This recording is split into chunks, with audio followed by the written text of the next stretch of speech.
के मजारे किए जा रहे हैं। मैं बार बार कह रहा हूं, ये वही तारीख को दोहराई जा रही है जो हिटलर के जमाने में होती थी। तकरार बढ़ गई है, बयानबाजी का दौर नॉन स्टॉप जारी है, सोशल मीडिया पर ट्रोलिंग भी शुरू हो गई है। तूल का वाकया हो रहा है, दूसरी तरफ मस्जिद पर यलगार।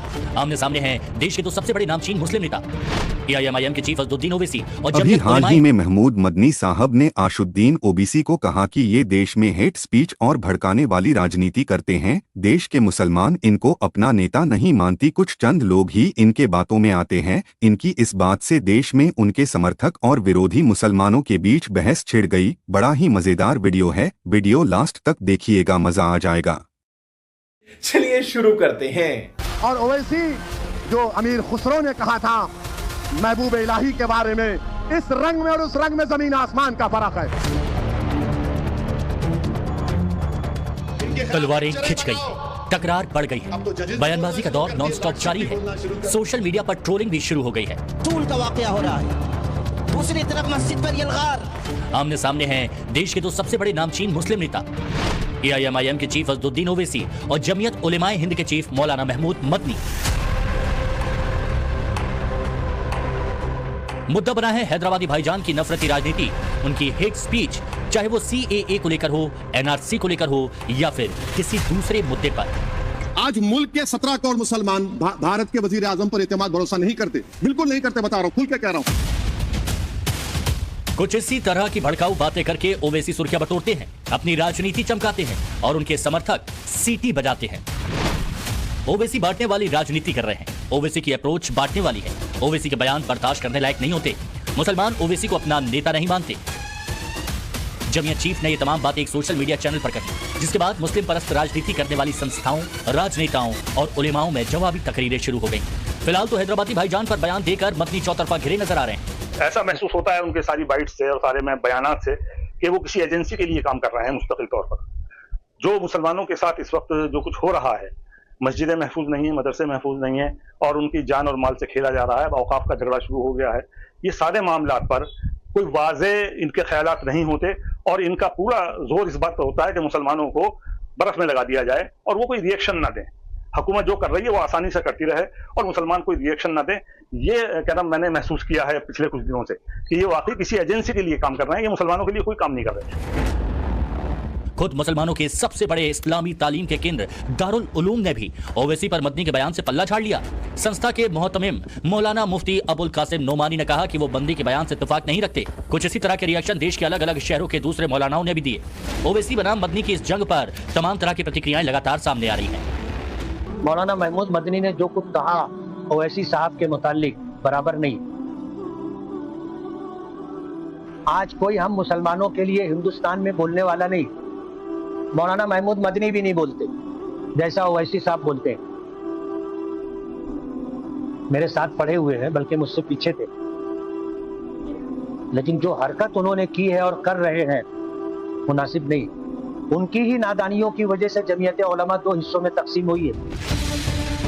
मुस्लिम मौलानाओं का सबसे ज्यादा ऐतराज मदनी के उस बयान को लेकर है जो उन्होंने CAA और NRC को लेकर दिया। मदनी सिटीजनशिप अमेंडमेंट बिल यानी CAA और नेशनल रजिस्टर्ड सिटीजन NRC के मुद्दे पर भी असदुद्दीन ओवैसी से सहमत नहीं है। मदनी ने साफ शब्दों में कहा है कि देश में NRC लागू होना चाहिए, सरकार अगर चाहे तो NRC लागू कर सकती है। आप जानते हैं कि CAA और NRC को लेकर देश के मुसलमानों को कैसे भड़काया गया, कैसे भ्रम फैलाया गया। CAA से ये कहकर डराया गया कि इससे भारत में रह रहे मुसलमानों के लिए खतरा पैदा हो जाएगा, जबकि ये बिल ही नागरिकता देने का था। हिंदुस्तानी मुसलमानों से तो इस बिल का कोई लेना देना ही नहीं था। मुल्क का दुश्मन करार दो, इनके खिलाफ पिक्चरें बनाओ। अब तो जजेस भी बोलना शुरू कर दिए, लॉर्डशिप भी बोलना शुरू कर दिए। मेरे भाई जागो, मुत्तहिद हो जाओ। ये नफरत जो मुसलमानों के खिलाफ पैदा कर दी गई है, अब कोई बोलने के लिए तैयार नहीं है। CAA और NRC का समर्थन करने वाले मौलाना मदनी के बयान के बाद अब उन पर बीजेपी परस्त राजनीति करने के आरोप लगाए जा रहे हैं। मदनी को लेकर विरोध के स्वर बेहद तल्ख हो गए। उन्हें मुस्लिम विरोधी वाले बीजेपी के एजेंडे का समर्थक करार दिया जा रहा है। सोशल मीडिया पर उन्हें लगातार घेरा जा रहा है और कोसा जा रहा है। हालांकि मदनी वक्फ बिल और समान नागरिक संहिता यानी UCC पर खुलकर मोदी सरकार को घेर रहे हैं, लेकिन बीजेपी की बी टीम कौन है, मदनी या ओवैसी? इस मुद्दे पर बहस का दौर जारी है। मदनी के बयान के बाद में उनके बयान देने के बाद में दारुल देवबंद ने भी अपना मौक़िफ़ जाहिर किया, हमारे बड़े बड़े उलमा कराम ने अपना मौक़िफ़ जाहिर किया। इस वक्त हालात ये बयान देने के नहीं है। इस वक्त जो ये हालात चल रहे हैं, एक तरफ तहफ़्फ़ुज़ औक़ाफ़ के बारे में बात चल रही है, सारे मुसलमान के सारे धड़े के लोग एक होकर पड़े हुए, इस तरीके का बयान उनको नहीं देना चाहिए था। और दूसरी बात ये कि इस वक्त असदुद्दीन अवैसी की पार्टी इतनी जूझ रही है कि पूरे महाराष्ट्र का इलेक्शन एकदम सर पर खड़ा है, उनसे कोई पार्टी अलायंस करने को तैयार नहीं है।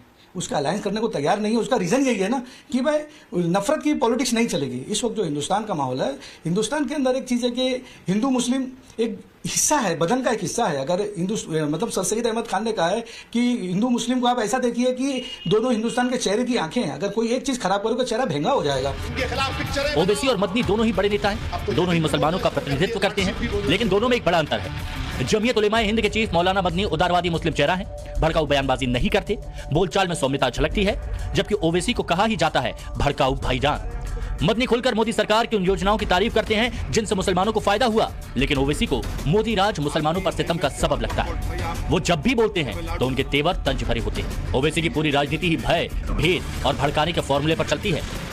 हमारी जायदाद है, अल्लाह के नाम पर इसका मालिक अल्लाह है। तुम हमसे छीनना चाह रहे हो। तुम्हारा दिल नहीं भरा 6 दिसंबर से, तुम्हारा दिल नहीं भरा दिल्ली की सड़कों पर हमारे खून की होली खेलने से, तुम्हारा दिल नहीं भरा हमारे बच्चों का एनकाउंटर करने से, तुम्हारा दिल नहीं भरा बुलडोजरों से हमारे घरों को तोड़ने से, तुम्हारा दिल नहीं भरा हमको इस मुल्क की शरीयत खत्म करने का कानून बनाया। अब तुम हमको हमारे वजूद को मिटाना चाहते हो। खुदा की कसम अपने वजूद को मिटने नहीं देंगे। मुद्दा चाहे जो हो, हैदराबादी भाईजान अक्सर प्रोपेगेंडा चलाकर नफरती बयानबाजी करके लोगों को उकसाने और भड़काने के एक सूत्रीय एजेंडे से कभी पीछे नहीं हटते हैं। वो भले भारत माता की जय कभी ना बोले, लेकिन मुस्लिम वोट के लिए संसद में जय फिलिस्तीन का नारा जरूर लगा देते हैं। इसलिए ऐसे तमाम लोग हैं जो ओवैसी में अपना नेतृत्व तलाशते हैं। डॉक्टर असदुद्दीन अवैसी एक बहुत अच्छे लीडर हैं और उन्होंने कौम को जागरूक किया है, चाहे वो सीएए का मसला हो या एनआरसी का हो या कोई भी मसला हो, वो हर मसले में खुलकर बोलते हैं। और मौलाना महमूद मदनी साहब का कोई एक प्रोटेस्ट या कोई एक जगह उनकी मुखालफत आप नहीं दिखा सकते। तीन साहब को मिल्लत के सही माने में हमदर्द हैं, वो अमीरुल हिंद हैं, और उनके बारे में इस तरह की बात करना खुद अपने आप को नुकसान पहुंचाना।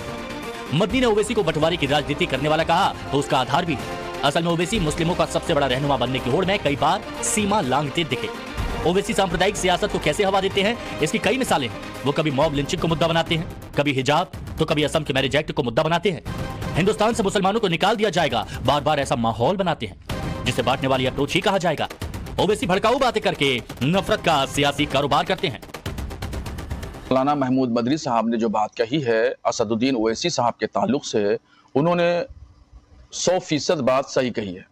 हमेशा ओवैसी साहब भड़काऊ राजनीति करते हैं और ऐसे बयान देते हैं जिससे मुसलमान मुश्ताइल हो और भड़के, उत्तेजित हो। तो दरअसल हिंदुस्तान की राजनीति इस तरह नहीं हो सकती। भड़काऊ बयान दे करके, मुसलमानों को उकसा करके, उत्तेजित करके हिंदुस्तान की राजनीति हो या गैर हिंदुस्तान की राजनीति, ना ये अखलाकन जायज़ है और ना शरन जायज़ है, ना हिंदुस्तान के हालात इस बात की इजाजत देते हैं। हेट स्पीच ओवैसी की राजनीति का बेस है। मुद्दा चाहे जो भी हो, हैदराबादी भाईजान सिर्फ मजहबी लाइन लेंथ पर ही सियासत करते हैं। ये बात भी सही है कि ओवैसी न जाने कब से हिंदू मुसलमान वाला नफरती चिराग घिसे जा रहे हैं, लेकिन उससे उन्हें अभी तक कुछ खास हासिल नहीं हुआ। मुसलमान करने के बावजूद अब तक कामयाबी का जिन्न नहीं निकला। यानी संकेत साफ है कि मुसलमानों ने ही ओवैसी की भड़काऊ आइडियोलॉजी को नकार दिया। और ठीक यही बात मौलाना मदनी ने भी कही है। हाल ये कि एक तरफ इहानत रसूल का वाकया हो रहा है, दूसरी तरफ मस्जिद पर यलगार, तीसरी तरफ औकाफ जायदादों को खतरा, चौथी तरफ यूनिफॉर्म सिविल कोड का शोशा, पांचवी तरफ मॉब लिंचिंग की वारदातें, जानो माल का अदम तहफ्फुज, बिखरती हुई इस्मतें, लुटती हुई इज्जतें, और फिर फलस्तीन में खून और वहशियत और बर्बरियत का वो नंगा नाच जो हमारे दिल का नासूर बना हुआ है। क्या ऐसे संगीन वक्त में इस बात की गुंजाइश है कि हम मामूली मसाइल पर इख्तिलाफ करें, हम आपस में एक दूसरे से झगड़ें? ओवैसी देश के सभी मुसलमानों के नेता नहीं है, उनका जनाधार सिर्फ हैदराबाद तक सिमट चुका है। इसकी लेकिन सोचने वाली बात यह है कि जिन 18% मुसलमानों की राजनीति ओवैसी करते हैं, उनका 1% वोट भी उन्हें नहीं मिलता। बीते लोकसभा चुनाव में आधे फीसदी से भी कम मुस्लिमों ने उन्हें वोट दिया। इतना ही नहीं, जिन राज्यों में ओवैसी ने हाथ आजमाए वहां भी उन्हें बुरी तरह मात खानी पड़ी। 2021 के पश्चिम बंगाल विधानसभा चुनाव में ओवैसी की पार्टी को सिर्फ 0.2% वोट मिला। 2022 में यूपी के विधानसभा चुनाव में AIMIM को 0.49% वोट मिला। 2023 में हुए कर्नाटक लोकसभा चुनाव में ओवैसी को 0.02% वोट मिला। जितना ओवैसी ने हिंदू मुसलमान किया, मजहब के नाम पर विचारधारा को बांटने की कोशिश की, उतना ही मुस्लिमों ने उन्हें नकार दिया। और यही बात मदनी ने कही, जो ओवैसी के समर्थकों को बहुत बुरी लगी। महमूद मदनी साहब की वजह से जमीयत दो हुई और महमूद मदनी साहब जमीयत से आज रिजाइन दें, सदारत से आज इस्तीफा दें। महमूद मदनी साहब फिर पार्लियामेंट का विधानसभा का चुनाव लड़ें, उससे महसूस हो जाएगा ओवैसी साहब में और महमूद मदनी में क्या फ़र्क है। दूसरी चीज़ यह है, मतलब जो है बैरिस्टर असदुद्दीन ओवैसी साहब ने जिस दिन से चुनाव लड़ना शुरू किया है उस दिन से आज तक एक मरतबा नहीं हारे, और मौलाना महमूद मदनी ने एक मरतबा चुनाव लड़ा था। मैं शायद कम पढ़ा लिखा हूँ, बता दें 2 मरतबा चुनाव लड़ा है। उनसे मालूम कीजिएगा दानिशमंद लोगों से, आपको कितना वोट मिला था। ओवैसी और सीएए एनआरसी पर जो मदनी ने बोला है उस पर उलेमा फिलहाल 2 धड़ों में बटे नजर आ रहे हैं। कुछ उलेमा मदनी पर बीजेपी प्रो होने का ठप्पा लगा रहे हैं। वो मदनी की दारुल उलूम की सुप्रीम पावर कमेटी मजलिस ए शूरा से सदस्यता खत्म करने की मांग तक कर रहे हैं। लेकिन मदनी वो शख्स हैं जो खुलकर अपनी बात रखते हैं। अगर वो ओवैसी को राजनीति में अछता कहते हैं तो मोदी के राम मंदिर के उद्घाटन में जाने पर सवाल भी उठाते हैं।